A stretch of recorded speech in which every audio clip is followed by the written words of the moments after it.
माननीय शिवसेनेच्या सर्व आमदारांना व्हीप बजावण्यात आलेला आहे। हा व्हीप जो आहे तो तुम्हाला म्हणजे ठाकरे गटाला देखील असणार असं भरत गोगावले यांनी म्हटलेलं आहे।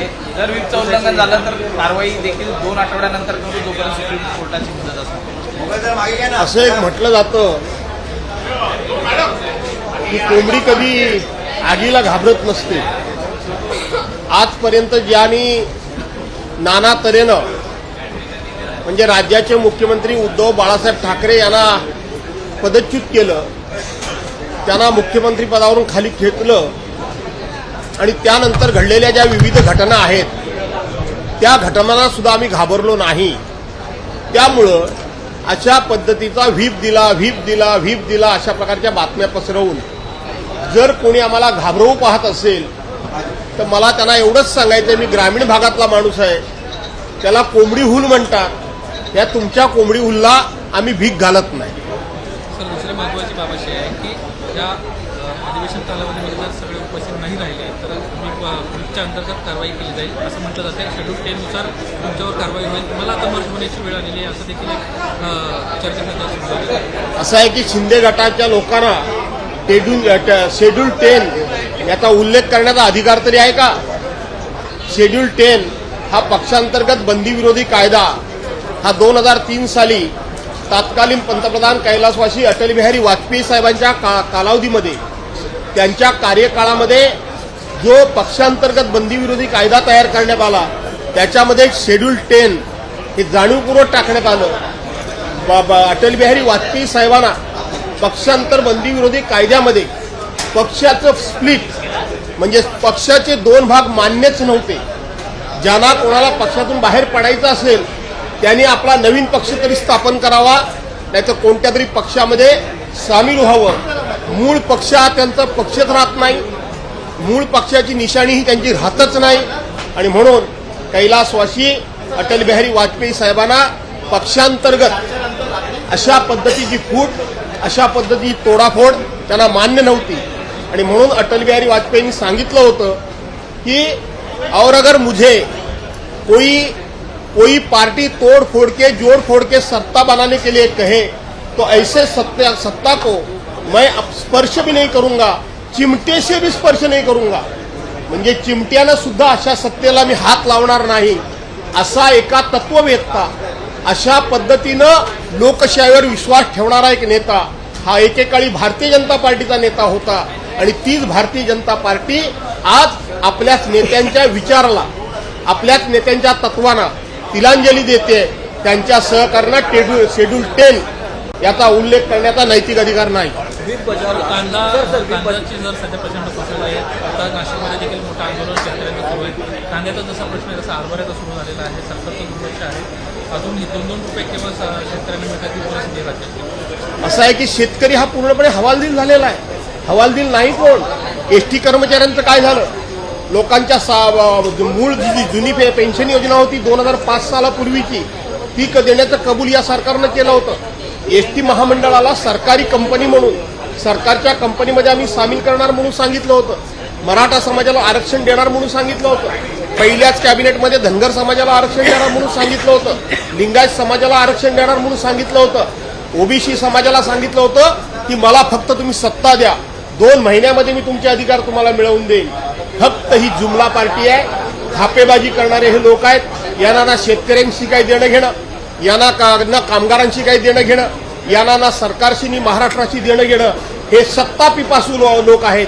यांना येणारी निवडणूक ही कुठल्याही मार्गानं, भ्रष्ट मार्गानं, पैशाच्या मार्गानं किंवा सत्तेचा दुरुपयोग करून जिंकणं एवढंच फक्त यांना माहीत असतं आणि एक प्रकारची ही त्यांना विकृती झालेली आहे। त्यामुळे त्यांना शेतकरी बितकरी यांच्याशी काही देणं घेणं नाही।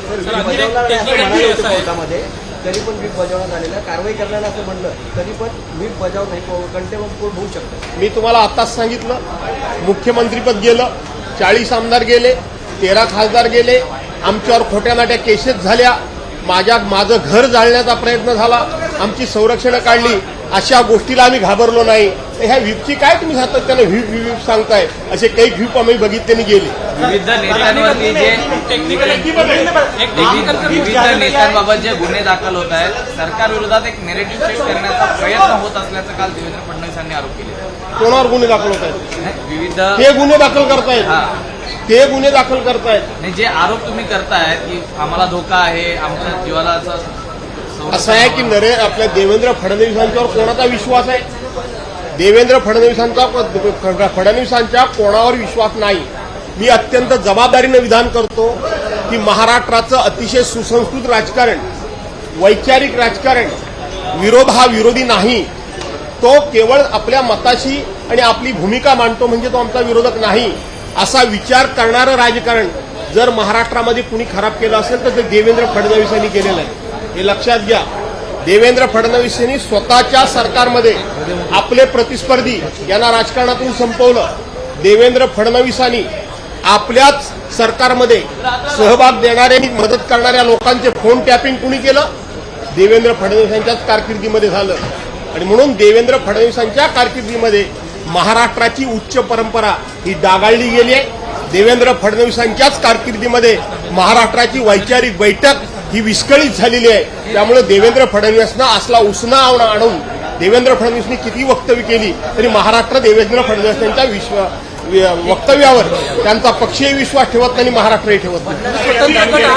स्वतंत्र गट आहात असं तुम्ही वारंवार तुमच्याकडून सांगितलं जात आहे, परंतु त्या संदर्भाचं पत्र अजून विधानसभेच्या अध्यक्षांना दिलेलं नाही. त्यांचं असं म्हणणं आहे की जर ते पत्र आलं नाही तर माझ्यासमोर केवळ एकच शिवसेना हा पक्ष आहे आणि एकच गटनेता आहे, ते जे निर्णय घेतील. मी पुन्हा एकदा सांगितलं, त्यांना जे काय करायचं ते करू द्या. तुम्ही फार त्याची चिंता करू नका. वेगळा गट, व्हीप या सगळ्या गोष्टीच्या पलीकडं आम्हाला महाराष्ट्राची चिंता आहे, आम्हाला शेतकऱ्यांची चिंता आहे, आम्हाला कामगारांची चिंता आहे, आम्हाला विद्यार्थ्यांची चिंता आहे. ते प्रश्न आमच्या दृष्टीनं महत्वाचे आहेत. मी मागच्या वेळेला सांगितलेलं आहे की तुमचं सगळं काय घेऊन शिवसेनेचं पोट भरलं नाही. तुमची शेवटी भूक तरी किती मोठी आहे? तुम्हाला भस्म्यारोग झालाय की काय? प्रत्येक गोष्ट. आणि म्हणून आमची 15 आमदारांची जर आमदारकी घालवून त्यांचं पोट भरणार असेल तर आम्ही त्या गोष्टी करता तयार आहोत. परंतु शाळेमध्ये एक आम्हाला म्हण शिक्षकांनी शिकवलेलं आहे की अति खाणं आणि मसनात जाणं. त्यामुळे किती खायचं दुसऱ्याचा पक्ष याचा विचार खाणाऱ्यांनी करावा. हिंदी में बता दीजिए, आपने ने कहा है कि उन्होंने विप जारी किया है, क्या आप लोग डरे हुए हैं, सहमे हुए कि सदस्यता जा सकती है?